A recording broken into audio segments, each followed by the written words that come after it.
Welcome students. Today we'll study, or I can say in a different way, we'll just enjoy.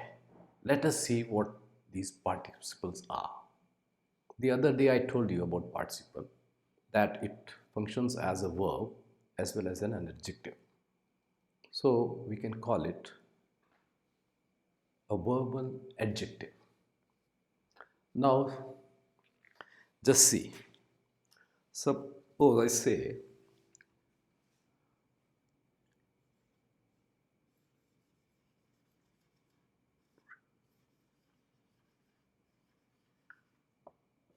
a long train. What's this? Train, this is a noun. What's this? What's long? Which qualifies a noun. What's it?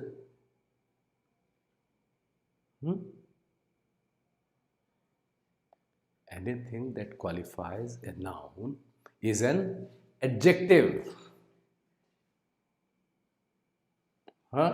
So, a long train is an adjective. Long is an adjective. It is qualifying the noun.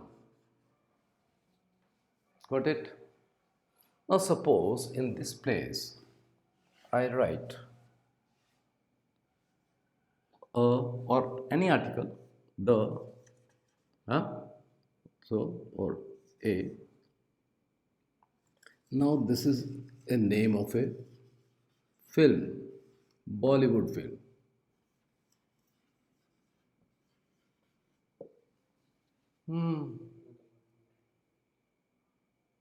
So in the place of the adjective you find this what? Burning. Burning train. Burn is a noun, is a verb, and you add this ing, that is just like in the gerund. So it's a present participle functioning as an adjective. Now how does it function as a verb?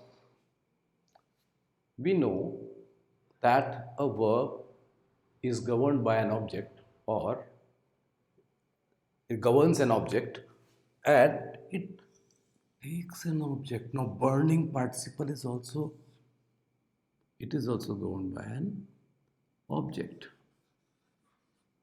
So in this sense it is functioning as a verb. It's an adjective as well as a verb. This much you understand? Okay. Now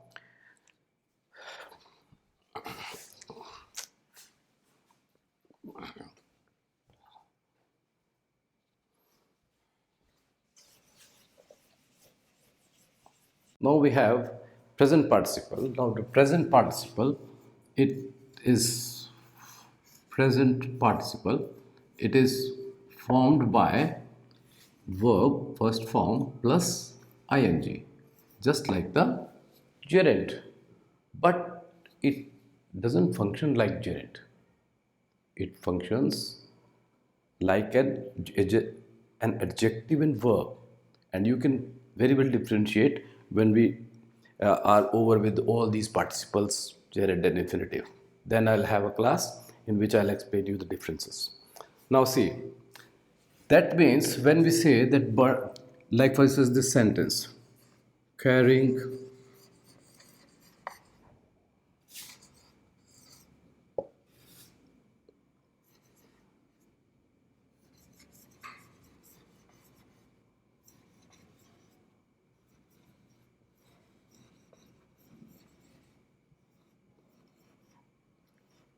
a book, he walked away.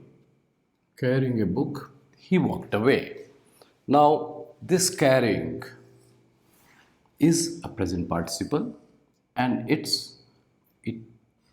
is having an object, a book, but this whole thing, this whole group of words, they are participle phrase, and that participle phrase is qualifying this subject. Now, so here it's functioning as an adjective. From this, we come to know that in these kind of phrases, when we use the participle this way, it qualifies the noun or the subject which just follows it, comes after this. Getting my point? Okay. Now, if we wrongly use them, then what happens? It becomes a comedy. Like, suppose I say,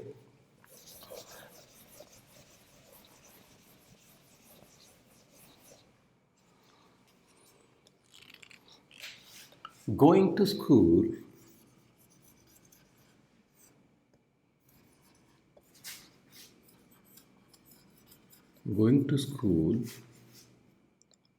a snake stung him.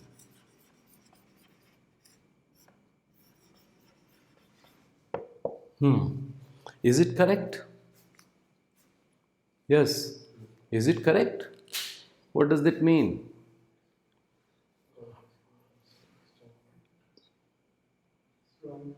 Wrong. This means the snake was going to school. It means the snake was going to school. Have you ever seen a snake going to school? No. So, actually, the correct sentence should be going to school, he was stung. He was stung by a snake. So, in Hindi also, we make a lot of mistakes like that. I've seen people saying, like, you asking your mother, मुझे उबालकर आलू दे दो. Now, what does that मुझे उबालकर आलू दे दो means? That means your mother will take you and put you in the pressure cooker, boil you, and then hand over a potato to you. Huh? Getting my point? So, that's very common blunders that we make with these participles. Okay. Now, this present participle, it is used when the action which it represents carries on when the next action is taking place. That means, suppose I say, just I said, taking his book, he went away. That means when he went away, that time also he was carrying his book. He hadn't left it. Got it? He was carrying that book. Now, suppose there are three sentences. He raised his gun,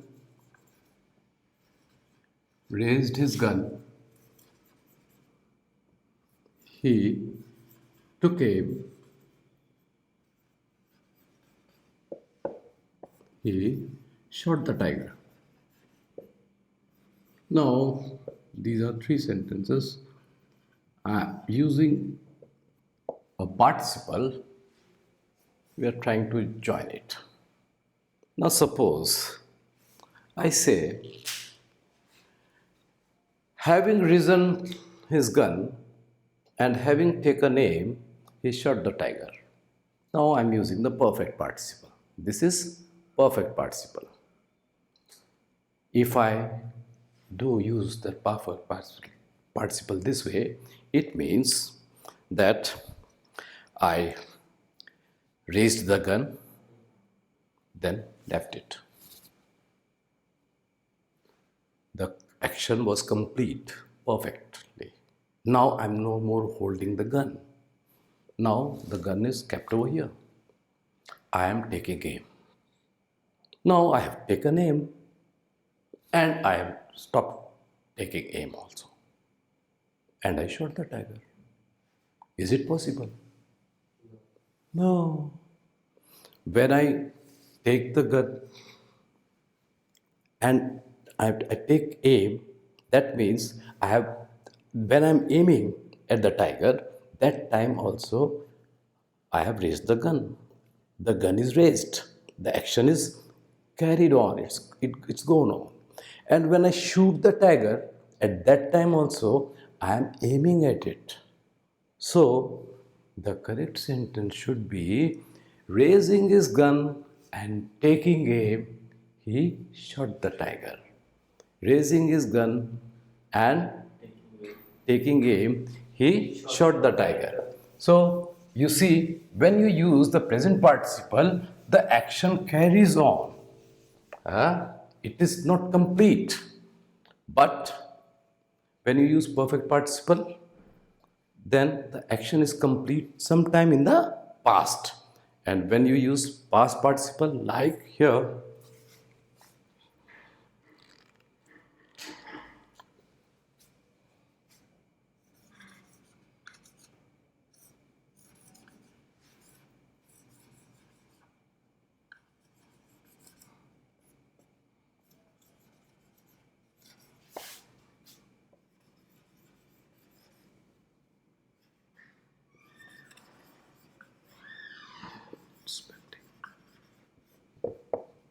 my tattered coat needs mending. Now, this is past participle.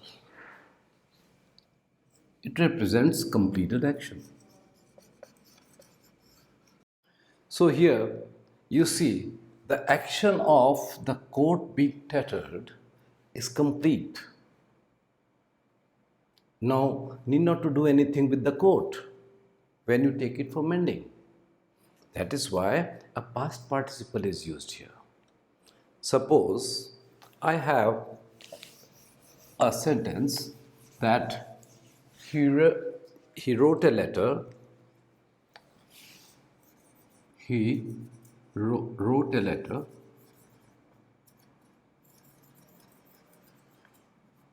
He posted it. He posted it. Now, suppose these two sentences I join and make a single sentence using a present participle. And I happen to use present participle. So I say, writing a letter, he posted it. Writing a letter, he posted it. Now we know that in present participle, the action carries on. That means you are going to the post office to post the letter, writing, and you put in the post box, you do it like this. Getting my point? At the end point also when you post it, that time also you are writing. Is it possible? No. So present participle is not possible over here. Having written a letter. Having written a letter, he posted it. So the correct sentence would be having written a letter. Correct? Having written a letter, he posted it.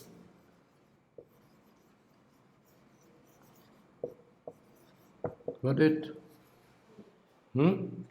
So where you can use present participle, there perfect participles are not allowed. They are used in different places to form different picture and give an idea how the action took place and at that time what actually was happening. Got it? So now here too, now I have given you 3 examples and shown you how this adjectives functions as These participles function as adjectives as well as verbs, and they are present participle, perfect participle, past participle. Then they have their passive forms also, and some more sentences we'll do. Just to suppose I say it was it was Sunday. I did not go to school.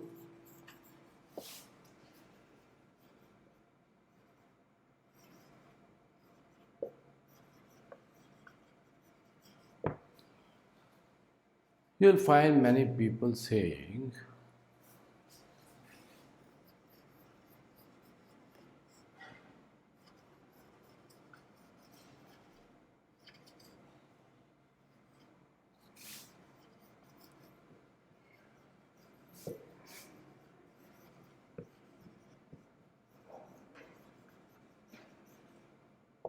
so is it correct?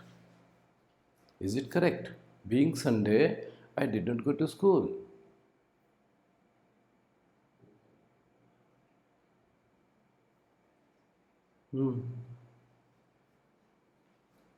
Yeah. So this is the noun. This phrase is qualifying the subject. Is this I Sunday? Can this I be Sunday?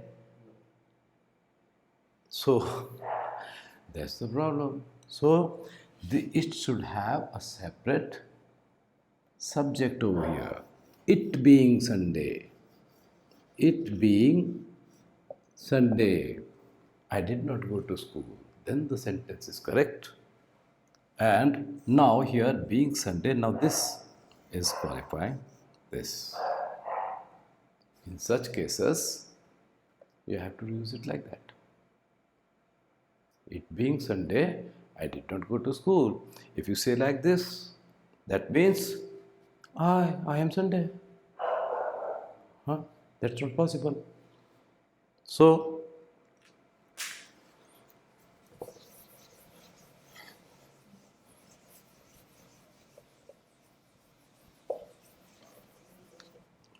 now see, past participles examples. Time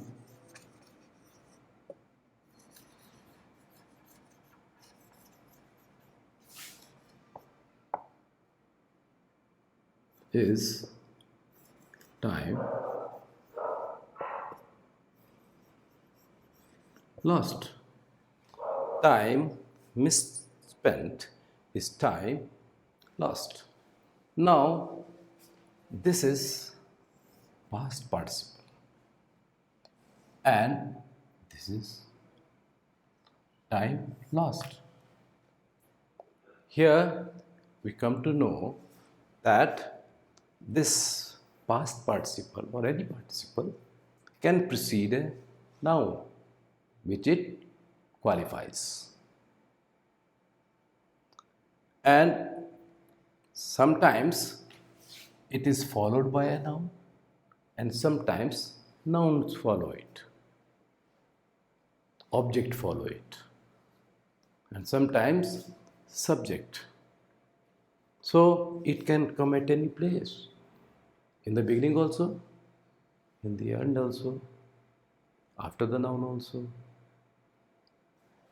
So here time misspent, here it is qualifying this noun, functioning as an adjective. Got it? There's a saying like this: a rolling stone gathers no moss. A rolling stone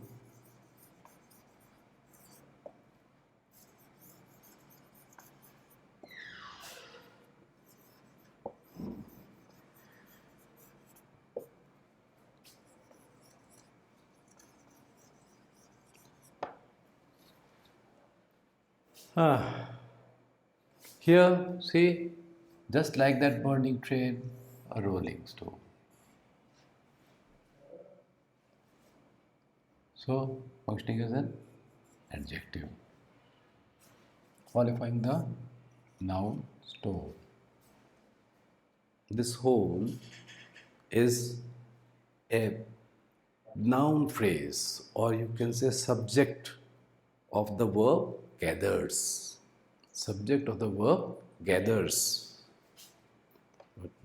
A rolling stone gathers no more. So here this is also qualifying this. Okay. So today I am telling you all these in a haphazard manner, not in a systematic way. Just because I just want to introduce you to these various aspects of participles. And in the next class, we'll talk about it differently in a systematic manner, defining each and every thing. Got it? Okay. Now, so by now you must have got an idea that what participles are. So in the next class, we'll deal with it in detail. Those who have not understood it or have any problem in understanding this thing, this much as much I have told you today, may comment in the box and subscribe it if you like the way how I'm telling you these things. Like it.